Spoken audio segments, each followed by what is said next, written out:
Ted's back, and we've got some very interesting data about who is paying down their debt. It's not who you think. We'll explain it all, and it starts right now. This is Debt Free in 30. Here's your host, Doug Hoyes. Ted, welcome back to your first appearance here on season number 8 of Debt Free in 30. Season number 8. Amazing. Season number 8. Now, before we start, I got 2 announcements. First, I've put timestamps in the show notes, so if you want to see what we're going to discuss, if you want to skip ahead, it's all there. Second, big announcement. The first ever Straight Talk on Personal Finance course is being released in September. It's called How to Rebuild Credit. And I'll put a link in the show notes, but if you go to courses.hoyes.com, you can find out all about it. It's free. So enough with the commercial. Let's get on with the show here. Back in May, the Bank of Canada issued their financial system review. Again, I'll put a link to all of this in the show notes. And they said, and I quote, "In Canada, the pandemic has had an uneven effect on households, with limited opportunities to spend combined with increased prudence." Interesting word. "Many households have accumulated savings and paid down consumer debt." But of course, mortgage debt has gone up because house prices have gone up. So do you agree with that assessment that with limited opportunities to spend and increased prudence, many households have accumulated savings and paid down debt? Well, that's what all the numbers show on the surface. But I think as we dig down deeper into this, we're going to find that there's a different story. Well, let's dig down deeper. Let's dig down. And today we have lots and lots of data. We're not using our conventional cue cards because we've got so many charts, and we'll put all these charts up on the screen so you can see them. Right. And again, I'll put, full links to everything in the show notes. And we're not going to go too deep into the numbers because there's some big picture points here. But the first point, for the last 20 years, mortgage debt has been going up. That's no surprise. But non-mortgage debt peaked before the pandemic, and then it collapsed. So non-mortgage debt would be, credit cards, bank loans. Everything that's not a mortgage. Everything that's not a mortgage. So why did it peak before the pandemic and then start going down? Well, why was it peaking? I think if the pandemic hadn't occurred, it would be continuing to peak. So just people, and their very nature, the amount of debt that people have incurred or taking on has been going up, particularly since interest rates have been so low in general. Right, which of course has had a big impact on mortgages. On everything. Because if interest rates are low, then I can borrow more, buy I can more. afford to carry more house. Exactly. So it's a chicken and an egg thing. Are Right. real estate prices up because interest rates are down or vice versa? Yeah. I don't know. But that's exactly what's happening. So the other obvious thing, of course, is that during the pandemic, spending dropped. Certain types of spending, certainly. Certain types of spending. So non-mortgage debt was going up by 9.5% a year from 2000 to 2009, from 2010 to 2019. So the 10 years before the pandemic, it was still going up by 3.8% per year. 2020, it was down by almost 2%. First quarter of this year, it was down by 1.4%. Not surprising at all. Spending went down. So what were the areas where we spent more and what were the areas where we spent less? So they're going to see this chart, right? Yes, we're going to put this chart up and so you can see it on screen. It's interesting. So we spent more money on tools and equipment. So everybody turned into, what was the tool show guy name? Tim Allen. There you go. Tool Time Tim there.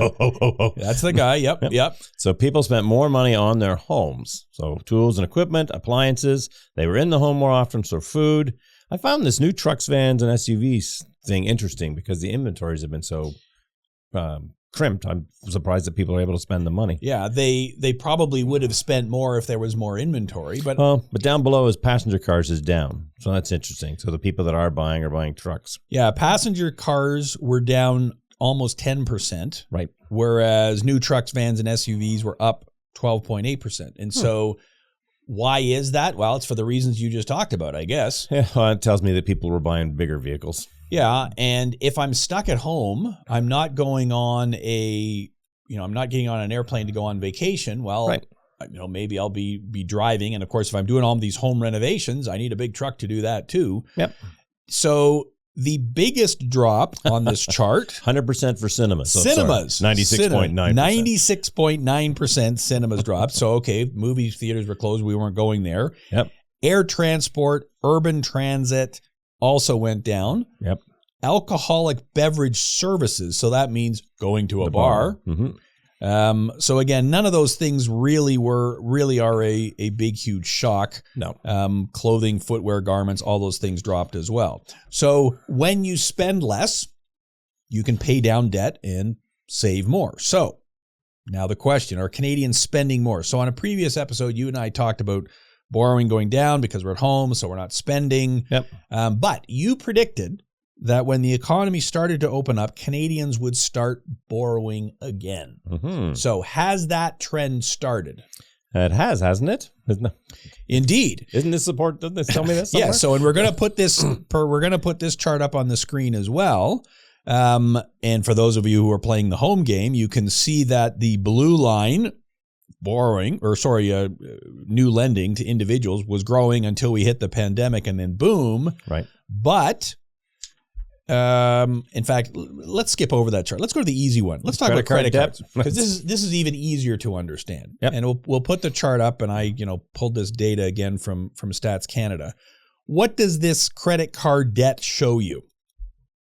What direction is the line going pre-pandemic? So it was going up on a very steady basis all the way from the start of the graph in 13 to where it peaks in 19. I mean, that's a pretty straight line. And what I found interesting about this chart is that there's a bunch of seasonality to it. It peaks in December and bottoms in March. Why do you think that is? Well, there's a dip every winter when people can't get out anywhere. Right. And so why do we spend more in December? Well, it's Christmas. Exactly. Everything's on sale. And then January, February, March is kind of the deleveraging period. That's right. It's when people do their diets, their exercise. That's right. All their resolutions haven't quite failed yet. Yeah. So every year we spend into Christmas. We stop spending in January and February, March, because, well, I don't have any money. Right. March is kind of the bottom of the year for credit card balances. I think probably also because we start getting tax refunds.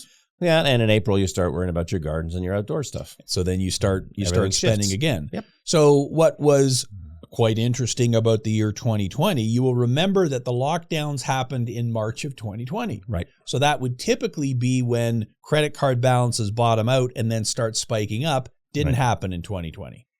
It's pretty low. It just kept going and going and going. Yep. So December 2019, credit card debt peaked at just under 90 billion. Right. Highest it's ever been in the history of Canada. And then March of 2020, like happens every year, it went down, but it kept going down. So April of 2020 was down to 77 billion. Yep.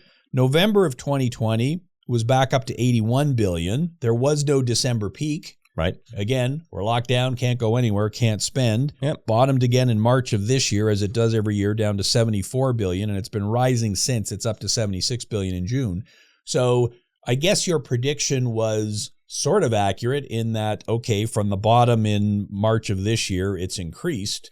I think there's going to be a peak in December. I mean, it may not get to the 90 billion mark, but it's going to be over 80 easily. Yeah, and that would perfectly make sense because that's happened every other year. You're right. The big question is, I wonder what the peak will be. Right. Are we going to get back to where we were in 2019? I doubt it. Not this year. Not in 2021. Not in 2021. By Christmas 2022, we'll be there. There you go. There's your prediction, folks. Yep. So credit card debt is still almost 15% below pre-pandemic highs as of today. Well, as of the end of June, which is the last data we had. Yep. Okay, so we've talked about that aspect of it. We addressed interest rates. So this is an easy question. What's been happening with interest rates over the last 20 years? Yeah, well, they've been lowering every year, and I mean they're at the bottom now, and they've stayed at the bottom for how long? Right, and you already addressed it. Well, what's the implication of lower interest rates?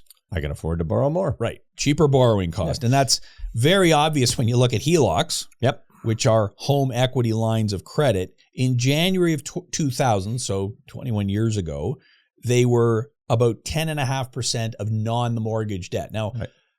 I kind of think of HELOCs as mortgage debt.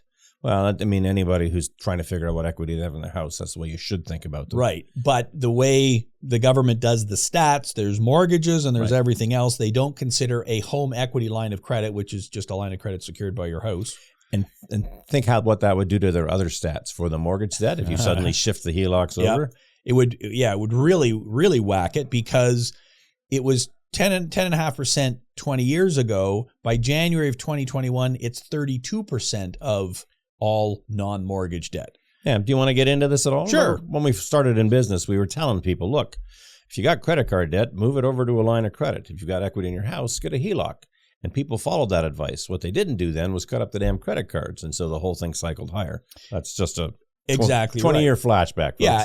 And when we told people to do that, those were people who had equity in their homes. The ability to do it. Obviously, you didn't have the ability to do it. You're coming to see us. So yeah, the bottom line is debt levels have, certainly if you can borrow against a home, house prices go up, I keep borrowing. Right. And so again, we talked about the change in credit card balances. So enough of that. That's the preamble. Okay. So everybody who went to the timestamps is skipping ahead to this part of the show. The really interesting part to me is credit card balances have declined, and the conventional wisdom as to why we have been able to pay down our credit card balances is what? I haven't been able to spend the money anywhere else. Right. I'm stuck at home. I can't spend any money. That's what's been happening. But who is it that has been working from home? Is it the higher income earners, the knowledge workers, or is it the restaurant workers? Well, the restaurant workers have been out of work. Right. They've been on government assistance, CERB, Exactly. CRB, whatever. So it's the higher income earners, you would think, who have been the beneficiaries of the pandemic. And so you would also think that who can borrow more on a credit card, a higher income earner or a lower income earner? Right. Obviously, the people with higher income. Right, because you would think they would also have the higher credit scores. So the higher your credit score, the more you can borrow. Okay, this all makes sense. We're not saying anything radical here. And I'll just insert the commercial again for our credit rebuilding course, since we're talking about credit and credit scores. Courses.hoyes.com. You can go and check it out. Credit scores in Canada, as we talk about in our course, range from, well, I guess they range from 300 to 900, but typically you're looking at, sort of 500 to 850 kind of a thing. Yep. That would be the range we see with most of our clients. Canadians with a credit score of over 800, so that's a pretty good score, owed $14 billion on their credit cards in the first quarter of this year, compared to $9 billion for Canadians with a credit score of less than 640. Okay, that kind of makes sense. The higher credit score people probably are able to borrow more money. That's kind of intuitive. That means the people in the middle owed $53 billion on it. Just doing some quick math. And of course, the people in the middle are where most of the people are. That's everybody. That's everybody, right? Yep. Now, the interesting part: who paid down their credit cards the most? Again, you would expect the higher income earners who owed more than the lower income earners. They would be paying down the most on their credit cards. But in fact, no, that's not the case at all. The biggest change, and again, I'll put this chart up on the screen. This comes from statistics, from the Bank of Canada. Right. The biggest change in outstanding credit card balances from before the pandemic started to now is with Canadians with credit scores of less than 640. So on the chart, if you had a credit score of 800 or higher, you paid down your credit card balances by 13%. If it was less than 640, you paid them down by 37%. I mean, that's a massive difference. How is this possible? How were people with low credit scores able to pay down their credit cards in the middle of a pandemic? Right. Well, so the most obvious reason is that, as ridiculous as this sounds, they actually had higher incomes.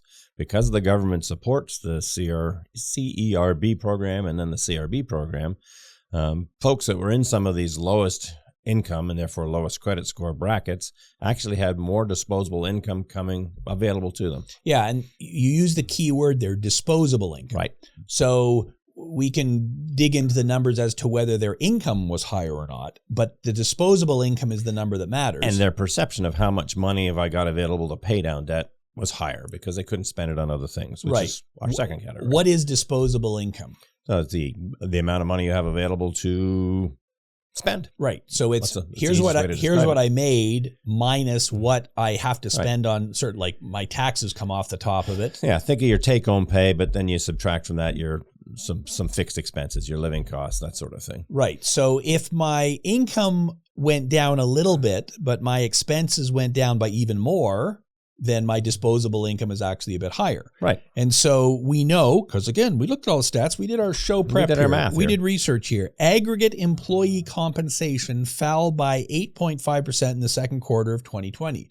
Does that make sense? Yes, it does. Second quarter of 2020 was when the lockdowns were in full force. But you already said it, CERB and now CRB and return to work by the first quarter of 2021, household disposable income had regained all lost ground and actually surpassed the levels from before the pandemic. Right. That's kind of amazing. Income from employment may have dropped, but again, you said it, government supports replaced some or all of that, and many expenses dropped more, so disposable income increased.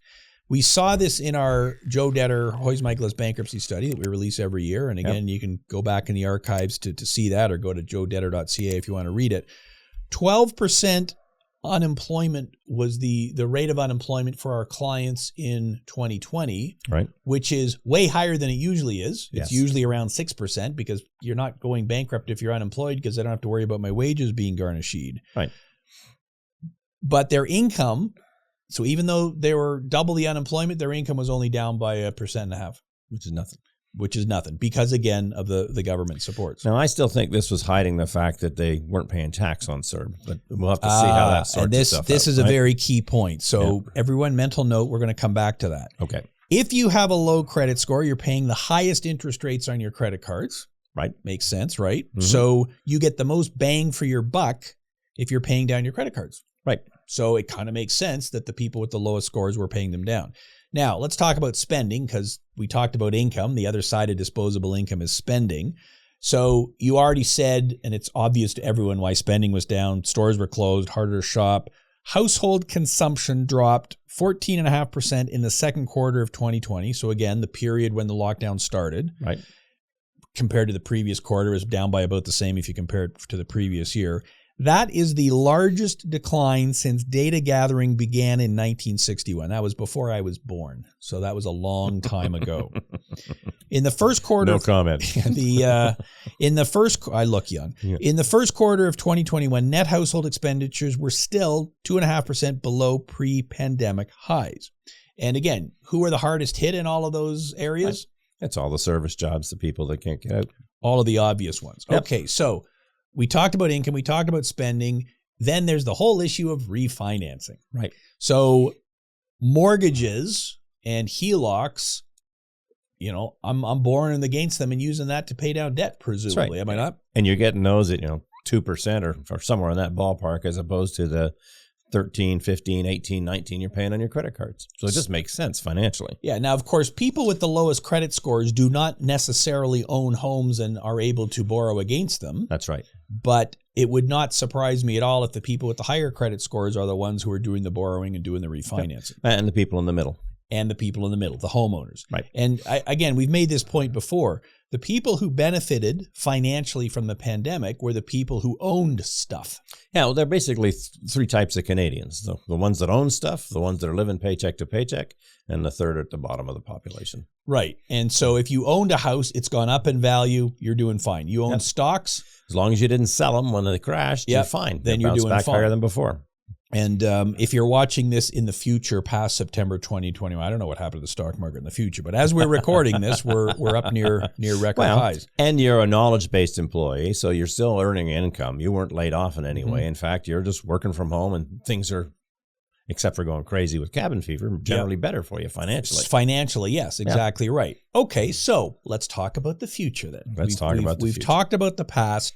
What do you think will happen in the future? So let me throw out some concepts here and you can comment on them. So government support. So we are in early September now. The election has not yet happened, but it will in a week or two, whatever it is. I don't know if that's going to change anything or not. I have no clue. But as of now, CRB is already gone. CRB, which is the EI equivalent of it, is already in wind down mode. And it's supposed to end September 30th?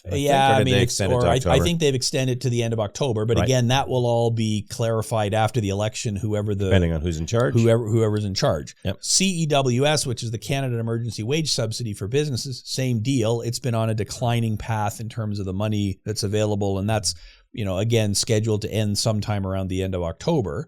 So How is that going to affect stuff? I don't know. Well, the world is also opening up at the same time. So unless we have a fifth wave and things get locked down again, the folks that have been better off staying at home on all these various forms of assistance are going to have to find work. Right. And so if there's lots of jobs available, great. They go from government income to employment income. Everything's great. So there's the positive spin on it. The negative spin on it is, but if the economy isn't fully reopened, and if my restaurant permanently closed down for good and I don't have a job to go back to, then now I've got a real significant problem. We talked about credit cards. Credit card delinquencies are at record lows. Sure. Kind of obvious. If people are paying them down, I guess then they're going down. So the people with the lowest credit scores have paid them down the most. So that probably means likely fewer delinquencies. Would you agree then that that's going to lead to fewer insolvencies in the near term? Yeah, it depends on how you define near term, but sure. Next few months. Yeah, definitely next few months and into the spring of next year. Now, you already addressed the scary word taxes. The elephant in the room. The elephant in the room. So let's swing back to that. We know that in 2020, over 9 million Canadians got CERB. Right. And we know that there were no taxes taken off CERB at source. So when you filed your taxes for 2020, you owed more taxes than you thought you were going to owe. Right. And here in 2021, if you've been getting CRB, they're taking a little bit of taxes off, I think 10%. But if you end up in a tax bracket higher than 10% at the end of the year, you're going to have a tax liability potentially for 2021 as well. Right. So what is CRA doing right now to collect the taxes from last year and potentially from this year? Very little. Our understanding is that they're sending out letters, and they might even be making some calls, but there's nothing more aggressive than that. And so how worried am I about my potential tax debt if nobody's calling me and nobody's bugging me? Yeah, the government, the term we use in the industry is they're an involuntary creditor. The government didn't approve you for a loan. They didn't grant you credit. You simply chose not to pay them. And if they're not reminding you, sometimes quite aggressively, to pay them, you don't. So you pay who's ever yelling the loudest or whichever debt you see most frequently. And so is it likely then that my credit card is yelling louder than CRA? Well, sure, because you get your credit card bill every month, and it shows you this is the payment that's required to make, shows you how long you're going to owe that debt or how long it'll take to repay. If you only make the minimums, every month you're reminded that's a debt you got to deal with. Your taxes, you're really only reminded once a year when you do them. Yeah, and if you subscribe to the My CRA service, you might be getting an email saying, hey, there's a note here for you. Right. But it's nowhere near as in your face. Right. You have to actively go look for it. Yeah. And on top of that, there's no statistic available at this point. I guess it's too early to know how many people simply didn't file for 2020. I think that's up significantly based on the number of people that we talk to. So we're not going to know that figure for a while because it takes CRA 2 or 3 years to catch up to the people that are delinquent filers, let alone payers. So why do you think fewer people filed? Because I think a lot of people realize that they owed money on the CERB and they don't have the money to pay it. So if nobody's screaming at you to file the return, we'll just push that problem aside. And it could also be that it was more complicated to file this last year because I couldn't go into my tax guy and give him the information because of the lockdowns and all the rest of it. So I just, I got other things to worry about. Maybe. That's a possibility as well. So what we know historically is that about a third of our clients have tax debts. So the people who end up filing bankruptcy or a consumer proposal, about a third of them have tax debts. And the average owing historically has been of that third of our clients who owe taxes, they owe around $16,000 in taxes. Right. Now that number declined a bit in our 2020 study for the reasons you just talked about. Well, maybe they hadn't, fully incorporated it yet. I assume, therefore, you believe that as a result of taxes, if nothing else, we are going to see higher insolvencies at some point in the future. I do. And I believe it's the government's got to be starting to worry about the revenue streams coming into them. So sometime this fall or in the winter for next tax season, they're going to start gearing up again. Yeah. And what we're hearing, and this is all purely anecdotal, right? So you shouldn't believe anything you see on YouTube or hear from two guys with microphones. The people we talk to at CRA say, well, we hope that we will be physically back in the office in January. Right. But we don't know. they are all pretty much working from home now. I'm willing to predict that the federal employees will be the last ones to go back to work. That's likely. And what is the implication of CRA working from home? What makes it harder for them to do? Well, first and foremost, they're less efficient. Just the security protocols and all the layers of passwords and things that they have to go through. I'd be willing to bet that the CRA employee at home is half as productive as they are in the office. And then you have the issue of paper. Well, paper and privacy and all sorts of other stuff. Like, how do I send out a requirement to pay notice to garnish your wages if I can't hit the button on the printer to print the letter to stick it in the envelope? I assume all that's automated. You just push the button at home, but who knows? Okay, CRA. Hello. Hello? Do I have to turn your headphones up here? Push the laughter button. You got a That's laughter right. button? We're talking about CRA here. So there we go. I like the buttons, folks. That's we don't right. use them We've got to use the buttons. Can we turn it off now? Yes, we can. There's another CRA sound for you. So I think the answer is a lot of their stuff is not cutting edge. True. And part of it is for security reasons. They don't Right. like to be sending emails because that's too easy to spoof and spam. Yep. They don't like to be making phone calls. I mean, we're getting phone calls at home now.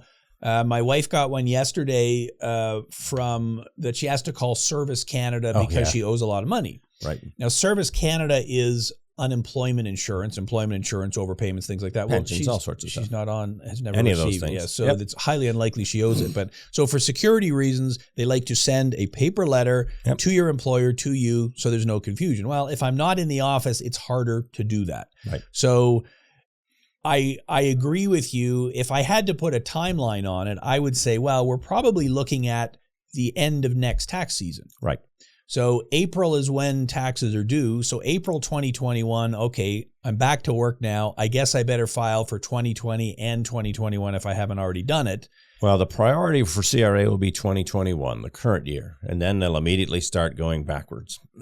And as those returns get filed, that's what highlights the fact that, oh, you owe money, Right. and here we go. Now, if you got CERB for 2 or 3 months, maybe you end up owing a few $100 in taxes. It's probably no big deal. Right. But if you got CERB for an extended period of time and then you got CRBEI, then it can become a much more significant issue. Well, and how big a number does it have to be before it creates a problem? I mean, if you're not used to owing a tax return, and suddenly you owe them $4,000, where's that going to come from? Yeah. I bet it comes from your credit cards that you paid down. Yep. I think you're right. And I think that's how I was able to pay down my credit cards, because I wasn't paying my taxes. Certainly one of the ways. You were getting money that didn't have taxes taken off, and you spent it on paying down your debt, which frankly was a smart Good thing idea, to do. sure. As long as you're able to pay the taxes when they roll around. Right, because it's the credit cards that's in front of you and it's not the taxes. So, Right. I mean, again, we know historically that if you owe taxes, you probably owe $16,000 roughly when you end up filing insolvency.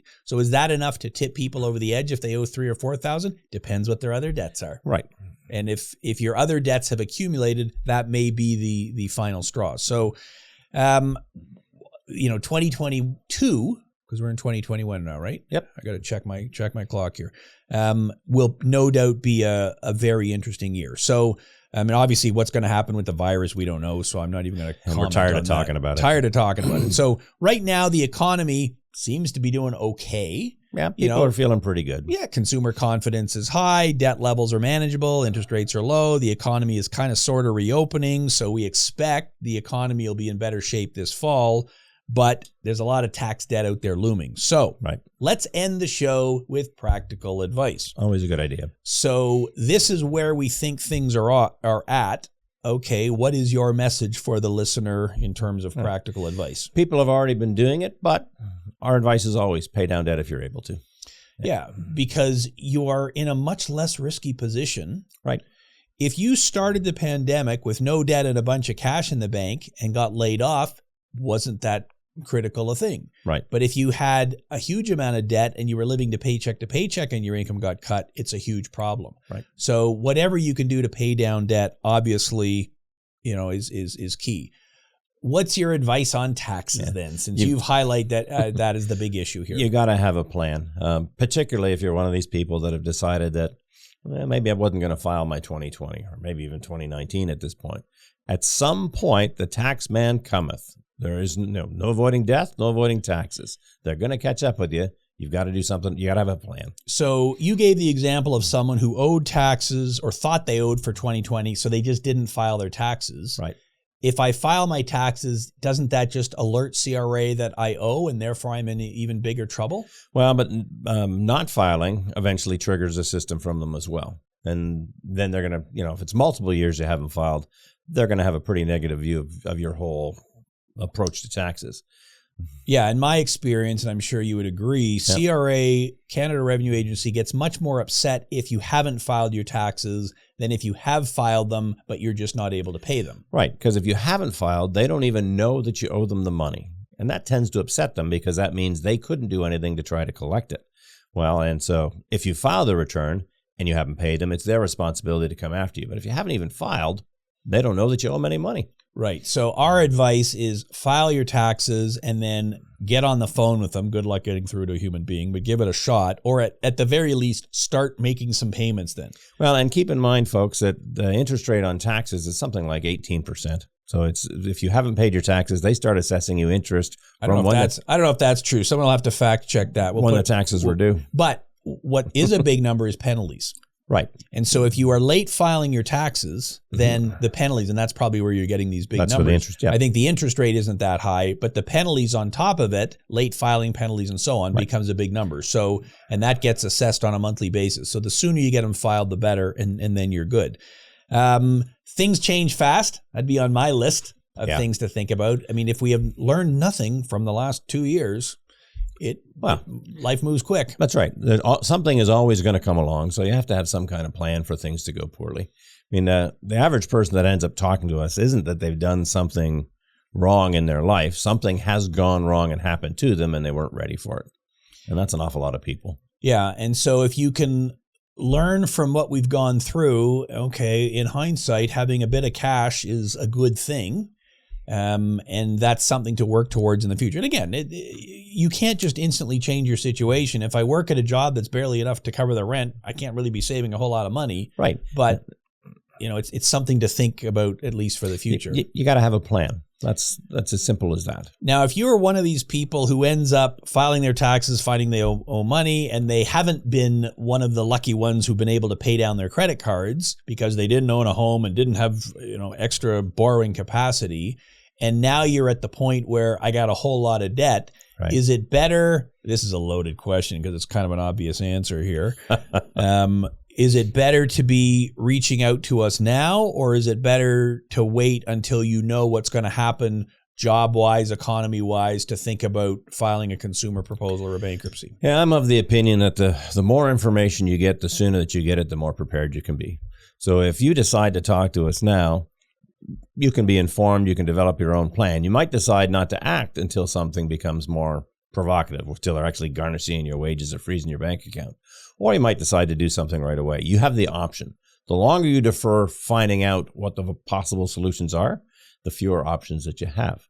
If you wait till somebody's taken money off your paycheck through a garnishee, you don't have a lot of choice. You got to act quickly, and it's probably going to be a bankruptcy. Well, talk to us now. Maybe it's going to be a consumer proposal instead. Right. And if you're not back to work yet, but are going to be going back to work, okay, maybe you're right. You don't have to file anything today. Maybe you file it when you go back to work. But there is a process involved. We got to get paperwork prepared. We got to look at the options. So the sooner you get on that, the better. And folks, just from a purely emotional standpoint, one of the reasons that you feel lots of stress is because you don't know how you're going to respond.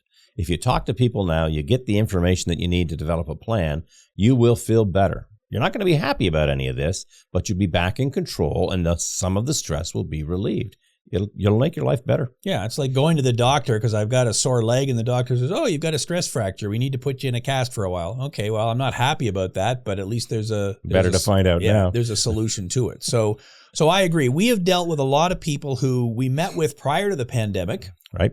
I did a proposal, last week for a lady who we met prior to the pandemic, and we've been working with her throughout the last 20 months, whatever it's been. Right. And now is the time that it's right to do it. So we're not going to push you into doing something immediately. We're going to make sure you understand your options and you can figure out what is best for you. That's right. Do what's best for you and your family. Excellent. Ted, thanks very much. Before we finish, let me throw the commercials in here. Please like, subscribe, and share this podcast on YouTube, or subscribe and listen to the audio version on Apple Podcasts, Spotify, or whatever podcasting app is on your phone. You're a huge Spotify guy, aren't you? Absolutely. Ted has no idea what Isn't that a game I play with my kids? No idea with what the I'm hand, talking or about. that's something else. No idea. Next week, we're going to try something new. It's going to be our first ever in-studio roundtable. I'll be joined by Diane Cunha and Jennifer Kwan, and we're going to debate how and when you should check your credit score. So it's pretty obvious what side of the equation I'm going to take. I think credit scores are a scam, but Diane and Jennifer believe that they are a necessary evil, so you should understand how they work. So again, please subscribe and hit the notification bell on YouTube so you're notified when we release our new podcast every Saturday morning. And again, our Straight Talk on Personal Finance course on credit rebuilding is available at courses.hoyes.com. It's free. You'll love it. Go check it out. That is our show for today. So for Ted Michalos, until next week on the Roundtable, thanks for watching and listening. I'm Doug Hoyes. That was Debt Free in 30. Or